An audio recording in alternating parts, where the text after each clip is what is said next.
దేశ రాజకీయాల్లో మీకు జ్ఞాపకం చేస్తున్నాను నేను ఎంత పవర్ఫుల్లో మల్లికార్జున స్వామి అమ్మవారి పవర్ ఎంతనో. ఇక్కడ దర్శనం చేసుకొని వెళ్ళిన తర్వాతనే బీహార్ ఎన్నికలు జరిగాయి. బీహార్లో స్వీప్ అయిపోయింది. మరి కూటమి పార్టీలు ఎన్డీఏ అక్కడ స్వీప్ చేసింది.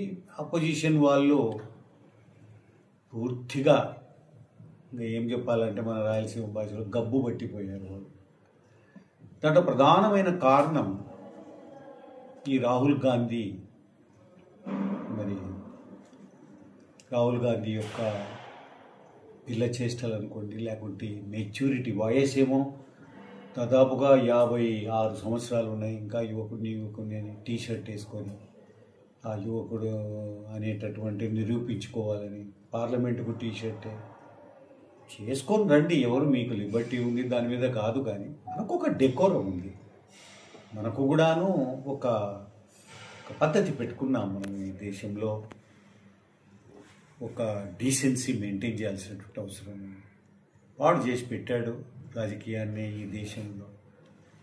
ఇది బుద్ధి లేకుండా పాకిస్తాను ఆర్మీని పొగుడతాడు, ఇండియన్ ఆర్మీని క్రిటిసైజ్ చేస్తాడు. ఇంతకంటే పాపము, ఇంతకంటే తప్పిదం ఇంకా ఏమన్నా ఉందా? అనొచ్చు, మనం సులభంగా అనొచ్చు. వర్డ్ ఏమనంటే దేశ ద్రోహులుగా మిగిలిపోతారు మీరు అనొచ్చు.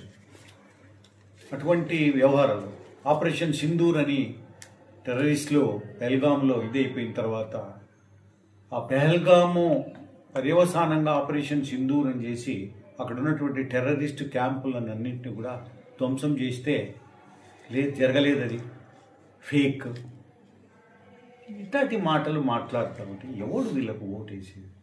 ఎవడు వేస్తాడు ఓటు చోరీ అనేది? ఇప్పుడు తెలంగాణలో, కర్ణాటకలో మీరే ఉన్నారు, హిమాచల్ ప్రదేశ్లో మీరే ఉన్నారు. ఎట్లా వచ్చినారు మీరు అధికారానికి ఓటు చోరీ అయితే? దీనికి సమాధానాలు లేవు. ఊకే తిరిగేది ఓటు చోరీ, టీషర్ట్ వేసుకునేది, తిరుగుకుంటా పోయేది, ఎవడో జొత్త చేసుకునేది. ఈ బుడావుడుకులో కొంతమందికి ఏదో డబ్బులు తెచ్చి పెడతాడు, ఇంత బాగా దండిగుండయి, దానికోసం ఆయనతో జత కట్టేది. ఆయనతో జత కొట్టిన వాడల్లా ఇనుపపాదం. అది నేను చెప్తున్నాను, నేను ఐరన్ లెగ్ అంటారు దాన్ని. రాహుల్ గాంధీ అంటే ఈ దేశంలో రాజకీయాలలో ఐరన్ లెగ్. అది ఆ ఐరన్ లెగ్ ఎవరిని గెలిపించదు. అది అతను ఉన్నంత వరకు మన మోడీ గారిదే గోల్డెన్ హ్యాండ్, అంతకు తప్పితే ఏం లేదు. అది ఐరన్ లెగ్, ఇది గోల్డెన్ హ్యాండ్. మాట్లాడుతున్న దాంట్లో ఏదైనా అర్థం ఉందా? బీహార్లో అందుకే కంప్లీట్గా పోయింది. చూడండి, ఇక్కడ దర్శనం చేసుకొని పోయిన తర్వాతనే అక్కడ స్వీప్ చేసింది బీహార్లో. ఇంకా నెక్స్ట్ కర్ణాటక అవుట్. కర్ణాటక ఇంకొన్ని రోజులలో ఫినిష్. ఇంకా నెక్స్ట్ ఉంది వాళ్ళు ఉన్నటువంటిది. ఎలక్షన్స్ జరిగితే కూడా ఇప్పుడు ఇక్కడ అదృష్టం, చంద్రబాబు నాయుడు గారు చాలా కరెక్ట్గా నిర్ణయం తీసుకున్నారు ఎలక్షన్స్ ముందర. ఇక్కడ కూటమి అని చెప్పి మోడీ గారు జనసేన అంతా కలవడం, దాన్ని పెద్ద ఫోర్స్తో అయిపోయారు. ఇక్కడ ఒక కాన్ఫిడెన్స్ ఉంది. మోడీ గారు ప్రధానమంత్రిగా, ముఖ్యమంత్రి చంద్రబాబు నాయుడుగా ఈ రాష్ట్రం ముందుకు పోతుంది అన్నటువంటి ఒక నమ్మకం అందరిలో ఉంది. ఇది ఒక కాంబినేషన్. ఇది ఇంకా అక్కడ నేషనల్ లెవెల్లో రాహుల్ గాంధీ ఉంటే ఆడ మన ఎవరు మన లల్లు యాదవ్ వాళ్ళ కొడుకు తేజస్వి యాదవ్ అని పట్టుకొచ్చి వాడు టీషర్ట్లు వేసుకొని వీనమ్మడి అంటే రంగురంగుల టీషర్ట్లు వేసుకొని తిరిగి ఇద్దరు ఓట్ చోరీ. ఈడ ఇంకొకడు ఉన్నాడు, ఆంధ్రప్రదేశ్ తేజస్విని ఒకడు ఉన్నాడు. ఆయన కూడాను ఆంధ్రప్రదేశ్ లల్లు యాదవ్ అని ఆయన ఉండే, హెలికాప్టర్ ప్రమాదంలో చచ్చిపోయారు. ఆయన ఆంధ్రప్రదేశ్ లల్లు యాదవ్, ఈయన ఆంధ్రప్రదేశ్ తేజస్వి యాదవ్. ఇదంతా పారముట్టేది కాదు. ఇది ఇవన్నీ కూడా ఏమైంది మొన్న కూడా ఎలక్షన్స్లో సిగ్గులే 11 సీట్లకు దిగజారు. బీహార్ కంటే పెద్ద దెబ్బ. బీహార్ కంటే పెద్ద దెబ్బ. బీహార్లో నిన్న వాళ్ళకు ఆ టీషర్ట్లు వేసుకున్న వాళ్ళకు అతనికి ఒక 25, ఈయనకు ఒక 6, 3 ఎన్నో వచ్చినాయి. అది కూడా వాళ్ళ సొంత బలంతో ఉన్నటువంటి క్యాండిడేట్లు గెలిచారు. ఇట్లా అంత పాడు చేసి అక్కడ దేశంలోనేమో ఆ రకంగా, రాష్ట్రంలోనే ఈ తేజస్వి ఆంధ్రప్రదేశ్ తేజస్వి ఇదే అయ్యేది కాదు వీళ్ళతో. ఇప్పుడు ఒక కాంబినేషన్ ఉంది, చాలా బ్రహ్మాండమైన కాంబినేషన్. ఏమంటే it is a combination of international లెవెల్లో గుర్తింపు పొందిన మోడీ గారు, నరేంద్ర మోడీ గారు ప్రధానమంత్రి, ఇక్కడ రాష్ట్రంలో చంద్రబాబు నాయుడు గారు. ఇది ఒక పెద్ద కాంబినేషన్. ఇంత కాంబినేషను మళ్ళీ ముందు కాలాలలో కూడా ఉండదేమో. అటువంటి కాంబినేషన్ పరుగులు పెట్టు పోవాలా. కానీ ఇక్కడ వచ్చినటువంటి చిక్కు ఏమంటే పెద్ద చిక్కు. ఇంత కష్టపడి ఇంత తీసుకొని పోయి ఎంతో ఈ రాష్ట్రాన్ని ముందుకు పోతుంది నమ్మకం ఎంతో పెద్దగా ప్రజల్లోకి వెళ్ళిపోతే ఇక్కడున్న కొంతమంది ఉన్నారు, వాళ్ళ మీద చర్యలు తీసుకోకపోతే మాత్రం పార్టీకి పెద్ద నష్టం జరుగుతుంది. చాలా ఎంతసేపు పొద్దున లేచిన నుంచి చిన్న ఊరికే ఒక లెటర్ ఇవ్వనీకే, అదే రకంగా ఒక ఫోన్ కాల్ చేయనీకే, లేకపోతే ఒక పని ఉందని పోతే ఖచ్చితంగా కరప్షను విలేతాండం ఆడుతూ ఉంది. కొంతమంది లయబిలిటీ అయినారు, అసెట్ కాదు. వాళ్ళ మీద చర్యలు తీసుకోవచ్చు చంద్రబాబు నాయుడు గారు. మోడీ ఉన్నంత వరకు, చంద్రబాబు నాయుడు ఉన్నంత వరకు ఎవరు ఏమీ చేయలేరు.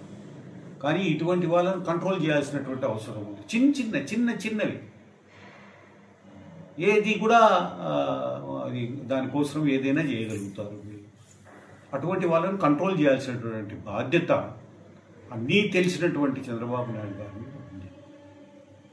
ఈ పార్టీకి తిరిగే ఉండదు. వీళ్ళని కనుక కంట్రోల్ చేస్తుంటే పార్టీకి తిరిగే ఉండదు. అయిపోయినాయి దౌర్జన్యం రాజకీయాలు. చాలా కాలం అయింది, అవన్నీ పోయినాయి. సమాధి చేసి పారేశారు. ఫ్యాక్షన్స్, అదే రకంగా దౌర్జన్యాలు, బెదిరింపులు ఇవన్నీ పోయినాయి. ఇంకా పాత స్టైల్లో ఎప్పుడో సినిమాలలో చూపిస్తుంది. ఇంకా అవే ఇప్పుడు ఇంప్లిమెంట్ చేయాలంటే ప్రజలు ఒప్పుకోరు. ప్రజలు చాలా తెలివిపోరు. సోషల్ మీడియా చాలా స్ట్రాంగ్ అయిపోయింది. అటువంటిది ముఖ్యమంత్రి గారి మీద ఇటువంటి వాళ్ళను కంట్రోల్ చేయాలి.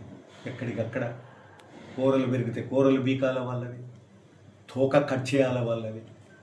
ఇటువంటి వాళ్ళను కట్ చేసినప్పుడే పార్టీకి ఏ రకమైన ఇబ్బందులు ఉండవు. ఎందుకంటే ఇది మోడీ చంద్రబాబు నాయుడు కాంబినేషన్లో ఉన్నటువంటి ఒక రూల్ ఇది ఈ స్టేట్లో. కొంతమంది చెడ్డ పేరు తెచ్చిపెట్టారు, అది కత్తరియాల్సినటువంటి అవసరం ఉంది. ఆ తోక కత్తరించి వాళ్ళని కంట్రోల్ చేయాల్సినటువంటి అవసరం ఉంది. చంద్రబాబు నాయుడు గారు ఎంతోమందిని చూశారు, ఇటువంటి వాళ్ళను చేస్తాడన్న నమ్మకం కూడా ఉంది. ఈరోజు మరి శ్రీశైలంలో మరి మోడీ గారు వచ్చినందుకు మరొకసారి నేను కృతజ్ఞతలు తెలియజేస్తున్నా. ఈ యొక్క డెవలప్మెంట్ ఏదైతే ఉందో ఇప్పుడే చైర్మన్గా మరి నాయుడు గారిని, రమేష్ నాయుడు వారిని నియమించడం కూడా మరి ఓ మంచి నిర్ణయం. ఆయన కంట్రోల్ చేస్తారు ఇదంతా కూడా అని చెప్పి ఒక పెద్ద నమ్మకం ఉంది. ఇవన్నీ కూడా డెవలప్మెంట్ చేసుకునే దానికి చాలా జాగ్రత్తగా చేసుకో. రాత్రి పగలు కష్టపడితే శ్రీశైలం మరో తిరుపతి నేను అనకూడదు, కానీ తిరుపతి అయ్యే పరిస్థితులు ఉన్నాయి. ఇక్కడ కూడా ప్రపంచవ్యాప్తంగా భక్తులు వచ్చే పరిస్థితులు ఉన్నాయి. ఇక్కడ లేనిది లేదు. శ్రీశైలం అంటే మాత్రమైనటువంటి ప్రాంతం. స్పిరిచువాలిటీ కాదు. మీకు తెలుసో లేదో నేను చెప్తున్నాను, చాలామందికి తెలియదు. మా పెద్దలు చెప్పేది, అక్కడ లంకలో లక్ష్మణుడు పడిపోతే అప్పుడు ఏం చేయాలి అని చెప్పి బాగా ఇదైపోయినటువంటి ఆ టైంలో మరి ఆ ఆంజనేయ స్వామిని పంపించారు. పోయి సంజీవిని దీన్ని తీసుకురమ్మని. ఆ సంజీవిని పర్వతం ఎక్కడి నుంచి తీసుకుపోయినాడు? శ్రీశైలం ఈ ప్రాంతంలో ఉన్నటువంటి ఒక ఆయన గుర్తుపట్టలేక తీసుకుపోయినటువంటిదే మా పెద్దలు చెప్పేది. ఇక్కడ అటువంటి మనిషి చనిపోతే బతికించేటటువంటి మూలికలు ఉన్నటువంటి ప్రాంతం. అటువంటి ఈ ప్రాంతం అభివృద్ధి చెందాలి. ఖచ్చితంగా దీనికి ఒక పెద్ద ఫ్యూచర్ ఉంది. మేము మొన్ననే ఒక ప్రపోజల్ శబరమ్మ ఎంపీ గారితో పెట్టించాము. ఈ ఎయిర్పోర్ట్ ఒకటి కూడా రావాలి, రైల్వే లైన్ అని. ఎయిర్పోర్ట్కు పెద్ద అడ్డంకులు ఉన్నాయి. ఈ టైగర్ ప్రాజెక్టు, వన్యప్రాణుల యొక్క మరి దీన్ని ఒక పెద్ద అడ్డంకిగా ఉంది. ఇవన్నీ కూడా గెట్ ఓవర్ కావాల్సినటువంటి అవసరం ఉంది. చాలా ఫ్యూచర్ ఉంది శ్రీశైలానికి. మరి ఇక్కడ ఒకటే ప్రాబ్లం ఏమంటే ఈ దుష్ట శక్తులను కట్ చేయాల్సినటువంటి అవసరం చంద్రబాబు నాయుడు గారి మీద ఉంది. అదే కాకుండా రాష్ట్రంలో కూడా అంటే కొన్ని ప్రాంతాలలో కట్ చేయాలి, అది ఒక మేజర్గా. అదే కాకుండా విజిలెన్స్, ఏసీబీ వీళ్ళని కూడా స్ట్రెంథన్ చేయాల్సినటువంటి అవసరం ఉంది. ఈ యొక్క రెవెన్యూ డిపార్ట్మెంట్లో ఇప్పటికీ బాగా తిష్ట వేసుకొని కూర్చున్నారు, వాళ్ళని కంట్రోల్ చేయాల్సినటువంటి అవసరం ఉంది. పేద ప్రజలు చాలా నష్టపోయే పరిస్థితుల్లో దాన్ని గమనించి వాళ్ళను కూడా పూర్తి కంట్రోల్ చేయాల్సినటువంటి అవసరం. ఇంకా తిరిగే లేదు చంద్రబాబు నాయుడు కానీ మోడీ గారికి కానీ. ఇంకా ఈ ప్రాంతంలో ఆంధ్రప్రదేశ్లో ఇంకా జొరబడి వేరే వాడు ఏం చెప్పినా తేజస్వి యాదవ్ అన్నా కదా, ఆంధ్రప్రదేశ్ తేజస్వి అని అర్థమైందే. ఆంధ్రప్రదేశ్ తేజస్వి అంటే ఆంధ్రప్రదేశ్ లల్లు యాదవ్ అంటే ఎవరో తెలుసా? అటువంటి వాళ్ళతో ఏం కాదు. తప్పనిసరిగా ఈ కాంబినేషనే శాశ్వతంగా ఉండే కాంబినేషన్. ఇది నమ్మకం ఏర్పడింది. ఎక్సెప్ట్ కొంతమంది యొక్క కొంతమంది ఈ ధనపిశాచి పట్టింది వీళ్ళకి. ఏదో మేము చందమామలో బాలమిత్ర అటువంటి బుక్కులలో చదివేవాళ్ళు, ఏది ఈ ధనపిశాచులు అని.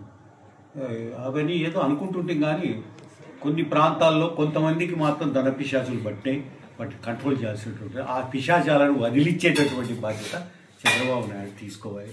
తిరిగే ఉండదు. ఆడ తేజస్వితో ఏం కాదు, ఆంధ్రప్రదేశ్ తేజస్వితో ఏం కాదు. ఇంకా మొరుక్కుంటుండాలా, కోర్టు చుట్టూ తిరుక్కుంటుండాలా. ఇంకా టీ షర్ట్ వేసుకోలే, అంత ఫుల్ షర్ట్ వేసుకుంటున్నాడు. చూద్దాం ఏమైనా మారుతాడేమో.